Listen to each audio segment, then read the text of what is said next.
What's going on this morning, family? Black Phoenix checking in with you, owner of Hog On Welding and the founder of Welding and Hip Hop. I'm at the headquarters right now working on my shooting targets, lining a couple of them out. This is my jig right here. I actually built it to know exactly how the pieces go in. So as you see, everything fits in. I make sure all my bars and my pieces fit before I start going any further.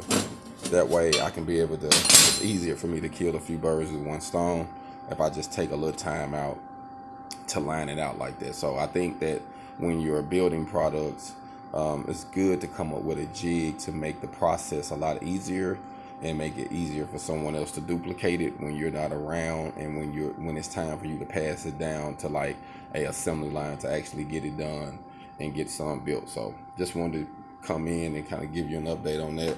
Gonna show you what I'm doing today, well, this morning anyway. Hold on.